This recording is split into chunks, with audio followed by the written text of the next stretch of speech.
Welcome to Chapter 2, Week 1. As we continue to journey through here, let's unpack Chapter 2 and talk about some of the dynamics that I think are pertinent and important. First of all, personal appearance. Should personal appearance matter when we are doing the work of God? And as a result of that, you get to answer that. But as a result of that, that's why you find pictures on websites so that people can be familiarized about who it is they're coming to see, right? So in that, what does that look like? I know that for me, early on, that was, slacks and a dress shirt. Office decorated and again, we'll go into your workspace and what does that look like, but in that, trying to make sure everything that exuberated that idea of professionalism. Um, you know, no, I'm getting ahead of myself of talking about, workspace, but again, in that.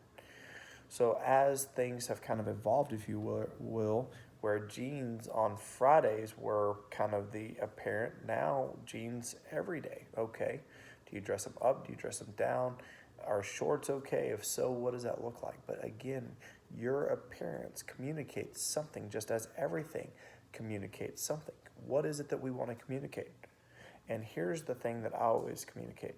As long as we're aware of what we're communicating and we're okay with that, we have a resolve in our heart, then so be it. Then so be it. I think a lot of times now, again, if we're working for someone else, we're working for a counseling firm and there's a policy and procedure in place, then we get to adhere by it. If we're working for a church and there's a dress code, then we get to adhere by it. But if you're working for yourself, if you're partners within a counseling firm, and as a result of that, what is a policy that you can adhere to? Is jeans okay? Or do they need to be slacks? I don't even know if slacks is the right word these days. I'm not even sure if people wear slacks these days. Our suits, these type of things. And I remember one of the churches that I worked with early on, they have, evolved over time to jeans and a dress shirt and a sports coat on the weekend, which I think is great. But early on, it was a suit. You just didn't have to wear a tie. Okay. As a result of that, why? So when you'd hear the pastor that oversaw this church and get to hear their perspective, they wanted to make sure that they were assimilating into the culture of the town and meeting those people and dressing accordingly to the people that they're interacting with. Made sense. So in that, Brady, why are we spending so much time talking about this? Because again, so many of the dynamics that we may not be aware of as we move forward to meet with people, to help them, to engage them where they are, to help them challenge with sensitivity to possibly move forward. Something like our personal appearance could impact that for the positive and or negative, right? And so in that, you could say, well, Brady, some of the things that you wear do. Absolutely. And so in that, it's constantly kind of like we talked about in chapter 1, that self-awareness. Are there things that I'm wearing that you sit there and say, Brady, that doesn't communicate professionalism? Okay. Workspace. You want your workspace to communicate something. Again, you're going to hear this time and time again, especially if you've had me already. The idea, everything communicates something. So again, what does it communicate and why? And is it what it is that you want it to communicate? Excuse me. So, one of the things that if you came into my office, you would see is I have an L-shaped desk, and it's not the neatest. And so this is something that I need to work on to make sure I'm communicating to those people who come in that they don't just see, oh my goodness, how is this guy going to be able to help me when look at his desk, right? Now, it's not a catastrophe, but it's just not neat. So in that, as I'm talking to you all, I'm sitting here reflecting about the idea of what does my workspace look like? In your workspace, does it communicate confidentiality? Does it communicate comfort? Does it communicate space? Does it communicate the neutral nature of what you want people to come in to feel safe and secure? Are there, rifles on the wall? Again, okay, if guns and Second Amendment and all those different things, great. But as a result of that, is that what you want to communicate? And if so, is that the best way to communicate it? So you want to make sure that as a result of everything that you're doing is that you're aware of the communication. I know that there was one thing, and again, talking about workspace, you also want to create comfort in your workspace. One of the things that if you come into my office, my desk and where I sit is close to the door. And every time that I establish my office space, my seating is always by the door. Why? So I can get out in case there's ever a situation that goes awry. Well, Brady, surely that can't happen. Well, let me give you a situation that I had heard in my supervision class many, many years ago. That the instructor was teaching about this individual that was in the profession. He was counseling a young man, and as a result of that, this young man's mom kept making passes at him. And the first time he said, I'm sorry, we can't do this, and if you choose to do that, then I need to refer you out. Well, she made another pass at him, and so he thought it was best to go ahead and close down the session, refer the young man out and everything like that. As he was walking them out, this lady and her son walk out of the office, and so he turns around because his desk was faced against the wall. And when he was writing down a note, he turns around, and when he turns around, to his surprise, the woman is face to face with him, and she kisses him. And he's shocked. And as a result of that, he calls his licensing board, and he has to go through all this full-fledged investigation. Well, Brady, how does this create comfort? Well, again, it's comfort for you, because if you feel comfortable, then as a result of that, you are going to permeate comfortability in that space. One of the things I like to do is make sure that there is something in between myself and the other individual. Now, some people would say, no, Brady, that's a barrier. Okay, makes sense. So what type of a barrier, what type of a space is considered a barrier to you? Okay. And then what kind of space communicates that there is distancing? So the anticipation from their perspective of, oh my goodness, if this individual comes at me, is there something in between that I can get away? And as a result of that, I'm thinking through that perspective, but I want them to think through that perspective as well. So I have a coffee table in between my L-shaped desk and the couch where these individuals sit on. And as a result of that, it's got coasters for them to put their drinks on, and a Bible, and those type of things like that. Again, it's not a desk where it's taller, so therefore it looks like a barrier. It just looks a little bit more like we're sitting in a living room, if you will, with a coffee table, and they're behind a couch. So in that, you're wanting to make sure that the space that you are creating creates comfortability, that it creates safety. And not only that, but it creates confidentiality. So again, if you have notes, and again, I know that we kind of live in a tech world these days, and so much about the systems that we work with are on software driven. So again, that's kind of how all ours are. We use a software called Simple Practice, and so all my notes and everything like that are on my on that software, and I log in through a HIPAA secure platform. And so everywhere my computer goes basically is a virtual office, which is great. But do you leave notes lying around that have people's name on it? Because again, that communicates confidentiality issues. So as you think through this, the personal appearance, the dynamic of your office, like right now, one of the faux pas in my office is I don't have anything on the walls. Well, Brady, why is that such a big deal? It's not pleasant. Well, why have you not hung anything up on your walls? You've been there for a while. Well, I was in this office, transitioned to a smaller office, then went out further west to work with a church and commuted back in. And so I contracted within this office. Then I went to a bigger office. And so the furniture's there, but I have yet to hang anything up on the wall. And as a result of that, I realized that the lack of things on the wall communicates something. So as a result of that, I want to communicate that when people come in. And I'm very overt about it. Hey, you see the things on the wall, and I'll kind of share and kind of make a kind of a little joke about it, if you will. So everything communicates something. Make sure it's communicating what you want it to communicate. Another dynamic is the idea of,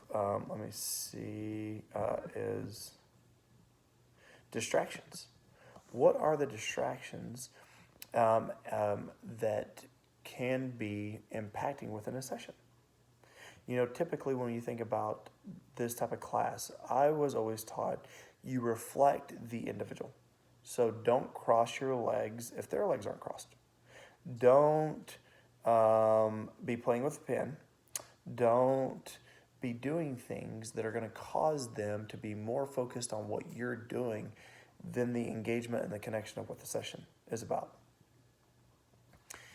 Early on, I was in a bad habit. I'd always play with a pen. I'd always have a pen. And so I'd either be twirling it in my hands, I'll be popping it, whatever it may be. And here's how I learned that it was a distraction. Always watch their eyes. Their eyes will tell you where their attention is. And so if their attention's on your hands, then are your hands doing something that's distracting them?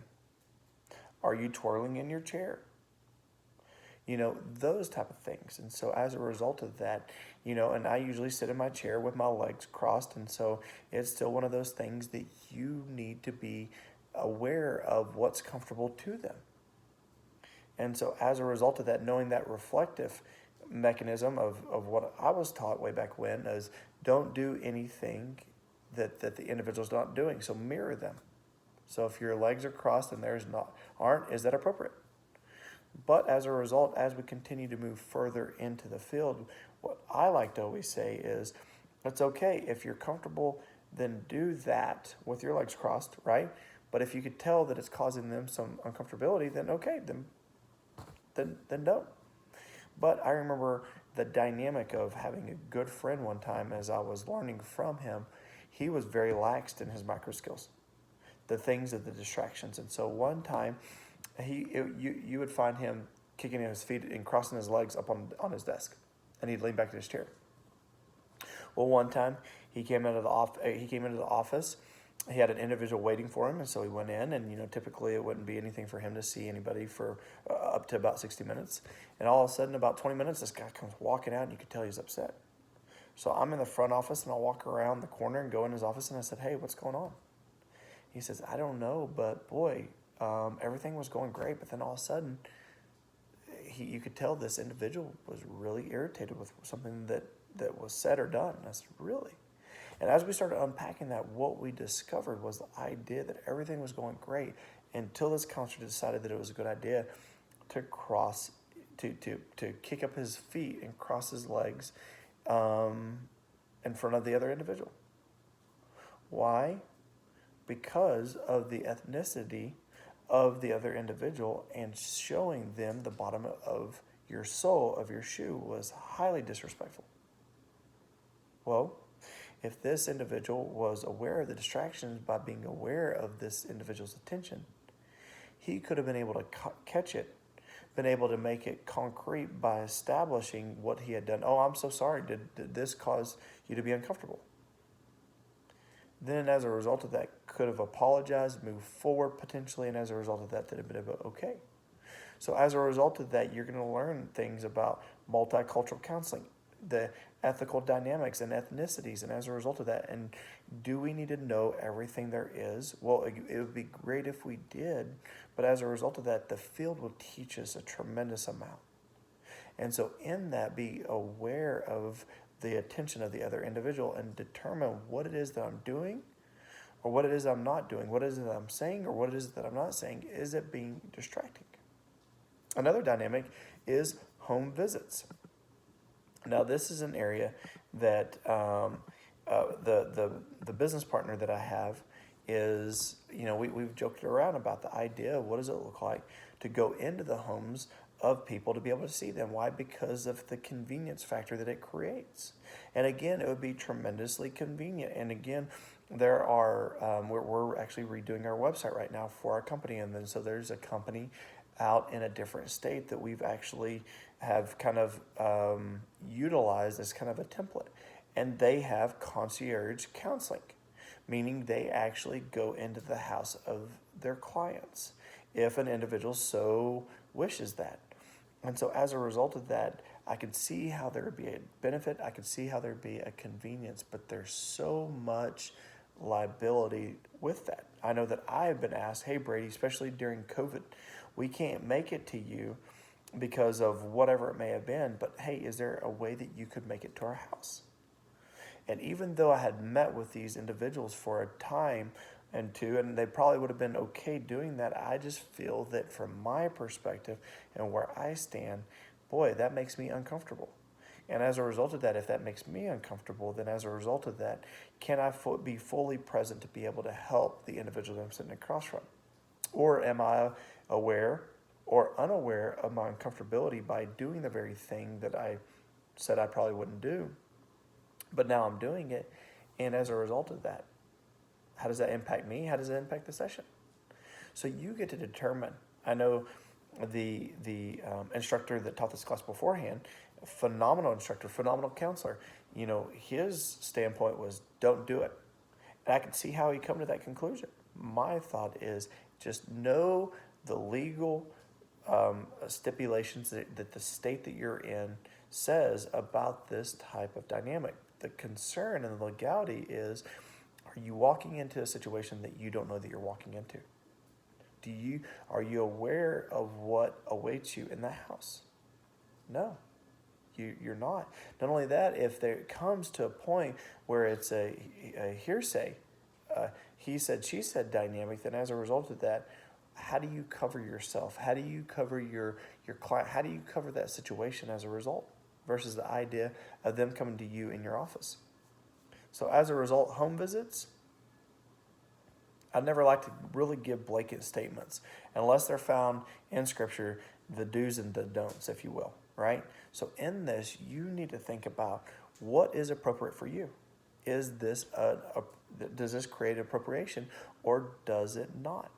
Okay, marketing and referral networks. You know, we're all connected to, you know, connections kind of get you everywhere. I can't remember the age-old idiom, it's not what you know, but who you know, kind of things like that. And so as you think about building these cohorts and these connections, you know, and as a result of connecting with people in your classes, you know, get to know your classmates, get to know what it is that they want to do, and get to know what they're called to. Are they called to the church? Are they called to are they called to the, you know, the clinical field? What do they want to do? What do they want to specialize? Networking is vital in this industry. Why? Because again, it's a way for you to be able to meet the population that you feel called to work with, and that's why there are associations. You know, the AACC or whatever associations that you feel connected with. You know, whether it's a Christian orientation, whether it's a counseling, clinically, an association, or whatever that looks like. You know, the idea of being aware and how to market and how to work with referral networks. It's important, but also be aware of the stipulations that surround that, especially if you are attached to the state through a licensure. Okay, so so be aware of that. Be aware of the use of technology. Technology, when I first started in counseling, it was something that, you know, you kept your notes on, but then you would print them off and then you would send them through fax. You know, now as a result of that, technology has boomed in the last 17 years. And, you know, by the time that you graduate, and if you go on to graduate school or whatever it is, it's going to boom again. It seems like every time, you know, technology that I purchase, it's a matter of time, you know, within a short amount of time before it's even outdated. There's always these updates. And so as a result of that, how do you utilize technology? How do you leverage it so it's going to be a benefit so that you can actually meet the people that you need to meet and connect with them so that you can service the people that you feel you're called to service? Be aware of the the stipulations within technology. I know that a lot of the licensing boards, at least the Licensed Marriage and Family Board, they require that that you take a CEU course dealing with or revolving around online counseling. So much of counseling these days is actually pushed through the online apparatus. And I remember years ago when the big tech companies, or a lot of these companies, moved to mental and emotional health. I remember sitting with my supervisor when he asked me what I thought of it. I said to this, it will never take off. Boy, you want to talk about a big swing and a big miss on my part. As a result of that, you have massive companies that are in the field of mental and emotional health. And as a result of that, they are doing great things from what I hear. And so in that, learn the technology, utilize the technology, and learn how to leverage it. So it's going to be a benefit for you. It's a benefit for your clientele. It's a benefit to connect with the people that you need to connect with. I remember early on, I did not like the idea of doing online counseling. I use a program called Doxy, which is a HIPAA-compliant video platform. And I remember at the very beginning when the online counseling was really making a big push, I resisted because I didn't really see the vision of why I would want that. Why? Because there's so many things about communication that happen by being able to get to see and read and be there from an environmental and atmospheric standpoint. But understanding the convenience factor of somebody that works 45 minutes and it takes them an hour to get there, they meet for you an hour and then it's an hour back, that's 3 hours out of their day, and they can't meet with you any other time. So the idea of being able to meet them through some type of technology to be able to help them move forward in the direction they want to is necessary and needed. The idea of serve on committees, go into professional organization meetings, the opportunities are out there. There are benefits, the connections, especially as you're in school.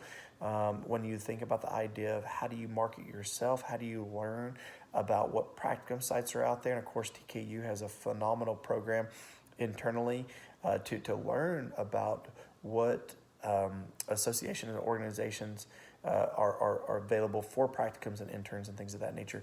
But the idea of what kind of marketing can you do in the here and now, and as you prepare to graduate, as you prepare to go to grad school, like the AACCs and the things of that nature, what associations are out there that can help you get connected with resources, with research, with the plethora of things that are out there, and not having to wait. The first session, how do you want that first session to go? What does it look like to allow the individual to meet them where they are, just as Paul did with the Athenians, and allow them have them to receive the context that's needed of why they're coming in, so that as a result of that, the context can drive grace thus forgiveness, whether it's themselves or somebody else, whether it's God or whomever that looks like. But the idea of them coming in thinking that, guess what, they are messed up or whatever it is, and as a result of that, making sure that they're not continuing to beat themselves up emotionally, so that we can have that opportunity of moving forward. So what does that first session look like? How do you communicate the idea of why they're there, as they tell you really the opportunities of filling in the blanks? But what does that blanket statement look like of the idea of why people come to counseling, so that you can give them some context, so that can allow them to feel a little bit better about, oh, this is exactly what I needed, this is pertinent, this is helpful, and as a result of that, I'm glad I moved forward. How do you talk about the idea of the paperwork? Do you talk about it in full detail? Do you say, hey, did you have any questions about anything that you read or anything like that? Are there things that you highlight as a result, like a confidentiality? How do you talk about the idea of scheduling, so that the fact of that they're not dealing with any type of frustrations about knowing the durations and the plans of moving forward? How do you articulate that in a way so that, guess what, when that individual leaves, they have a firm foundation about knowing the expectations, the goals, the amount of sessions and how that's walked out as a result. To give you a little feedback, or a little insight, I won't go into the whole thing, but one of the dynamics of like I like to talk about is, depending on what their belief is, because I want to meet people where they are. So I'll counsel people that are strong, that are believers, and then I'll counsel people that don't want to have anything to do with God, but my heart is how do I minister to them right there. So I either use quantum physics or biology or something of that nature, as well as theology, depending on where they are. So the idea is, hey, part of the dynamic of you being here is the idea of us getting stronger. The idea of getting stronger is not communicating that we're weak, because strong people actually acknowledge that, guess what? They need to get stronger. Just as if you go to the gym, you see people that have, arms the size of, tanks, and as a result of that, they're not there because they're weak. They're there because they're strong and they want to get stronger. So you find yourself here today at a place of recognizing strength, and as a result of that, you want to get stronger in a particular area. And so the dynamics of what we know is that the invisible gives shape to the physical. Again, the invisible gives shape to the physical. So our mind, our will, our emotions, our imagination, our expectations, our desires, all invisible, give shape to the physical, the very dynamics within our body. And so when we go through things and we experience the feelings, just as our body is a reflectant, and because of that, when it feels something, it needs the validational structure of the invisible and or the mind to give it interpretation, so that the physical and the invisible, the body and the mind, can work in unison so that we can move forward. And as a result of that, what we'll see is the more that we validate what we're feeling, we'll see this overwhelming opportunity that puts our body in harmony by validating what we're feeling so that we can move forward. So when we think about the dynamics of strength, what is it that we want to get stronger in? What is it that we've experienced that's impacted us to the extent that we feel like that we may be weak? But what do we understand? The dynamic is the idea of how we view weakness and how we view strength. So it's something of that nature. And it all kind of depends on what their intake says. And that's the reason why you have that process to determine. And I have about 3 or 4, depending on how I feel like the individual is coming across, how I feel like their backgrounds are, all those different things.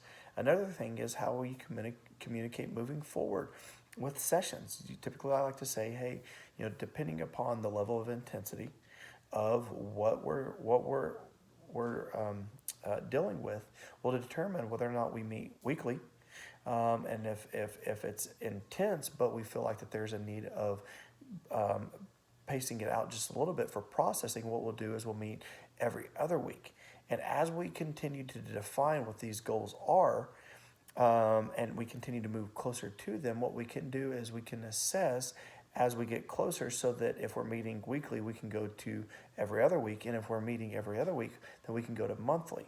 And as we continue to walk this process out, then we can work together to determine when you are ready to be done with this process, so that you can continue to take the things that you will learn and apply them in life, so that you can continue to be successful in the areas that you want. So as a result of that, what do you want to communicate within that first session? Nonverbal behaviors, the idea of knowing that, guess what? Everything communicates. Brady, you've said that before. Yes, and we'll continue to say that. And as a result of that, what we communicate, how we communicate it, why we communicate it, what we communicate it is important. But also understanding how much of communication actually takes place from a nonverbal perspective. What we understand is what is in us permeates through us. And as a result of that, if we're cultivating an atmosphere of fear, then what takes place biology, according to Stanford Medical, is that we biologically gravitate towards love, and we biologically dissipate towards fear. So if there's something in me that I'm not aware of, I can be communicating something to them that could be putting them in a very uncomfortable situation. This is why in chapter 1 we talked about the idea of awareness is so vital. But not only that, but what is my nonverbal communication communicating? If I'm sitting like this As a result of that, could that be communicating that I am uninterested, that I'm mad? Can it communicate that I'm cold? Because what we do communicates something. And so as a result of that, we want to be aware that as a result of that, we are communicating. We are communicating. But what is it that we're communicating? Is it being distracting? You know, am I twirling around in my chair? May seem that I'm very lackadaisical and I'm not really interested in this. One of the big things is the idea of where your clocks are. Going back to what we talked about a little bit earlier, is where how your offices are situated, because where your clocks are matter. Why? Because if the individual sees you look at the clock, what does that communicate to them? What it can communicate to them is, guess what? Um, uh, Time's up. They're I'm a bother, whatever it is. So one of the things is, if you came in my office, you come in the door, my desk is here, door's here, my coffee table's here, and the couch is here, right? Well, what they can't tell is I have a clock on the other side of the couch on the floor, all the way in the very back, so they can't see it unless they peeked over my couch and looked down. And as a result of that, I have a clock, a digital clock that I can see from where I sit. And as a result, every so often, I'll just look out of the corner of my eye to see what time it is, so that I can keep pace of knowing. Because if you're scheduling every 45 to 50 minutes or every hour, then as a result of that, if you have someone waiting but you go over, it pushes their time back. And as a result of that, it can impact them. And if they're on a time crunch, because they have to be back at the office at a certain time, it just really impacts. So our nonverbal behavior communicates. What does it communicate? Questions. Questions are important and pertinent. Am I playing 50 questions? Does it seem like I am playing 50 questions? The fact finding, which are the closed-ended ones, the ones where I'm doing some investigating, and so much of the intake paperwork is helpful in this, to be able to review it ahead of time so that you're aware of what they're coming in with. How do you articulate the intake so that you get the information that you need ahead of time, so it doesn't seem like all you're doing is drilling them? The engaging questions, which are very open-ended.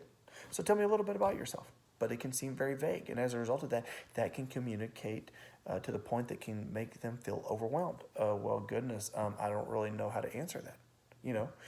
Tell me what brings you in today, right? A little bit less vague, but still open-ended, right? So the idea of not if to ask questions, but when and what type of questions and how to ask them, so that you're able to receive the information, but it doesn't seem like you are overwhelming them by being overly vague, or it doesn't seem like 50 questions. One of the things I like to say is, hey, I'm here to help you. That's my role. I've been through a journey, and at any point in time, guess what? I'll reach back out to my counselor when I need help. Why? Because we all need help. We all need the opportunity of having objectivity in times when we are being impacted by a situation, by a thought, whatever it may be. And so as a result of that, if I ask a question that you don't feel comfortable answering, just know that, guess what? You have the authority to just say, hey, I'm not comfortable with that. And so I will put that up out there in the forefront so that they're aware that, guess what? If there are a question that I ask that they don't want to answer, they don't have to. The power of silence. The power of silence. Silence is key. So much of the time is we don't like silence, so we will fill that silence with something that we're communicating. And as a result of that, sometimes what we need to communicate is just being present. It's impactful. And so in that, sometimes the idea of just sitting and being there is one of the biggest things that individual needs. Well, Brady, what if you sit there for 60 minutes? Well, of course that won't happen. But how do we continue to move forward and allowing silence to be the tool that it needs to be, so that as a result of that, they aren't worn out? They aren't worn out. And as we continue to move forward, what we see is that these are the very dynamics that are pertinent and important. And as we continue to move forward and get that solidification, that foundation in this class, and the application of how to unpack them. Why? so that we are making sure that everything that we're doing is not distracting them, so that they feel comfortable, that they feel confident, they feel instilled with the confidence. That's a confidentiality piece. We're instilling confidence within them that they can open up and share what's bothering them, what's painful to them, so that as a result of that, we can help them process that and unpack that, so that as a result of that, it doesn't continue or have the opportunity to hold them back in life and can continue to move them forward. Well, I hope week 1 goes great. Hope that you enjoy this. I look forward to getting to journey along with you throughout the rest of the time in this class as we continue to learn together through the Blackboard discussions, through the assignments, and through the reading. Have a great week 1.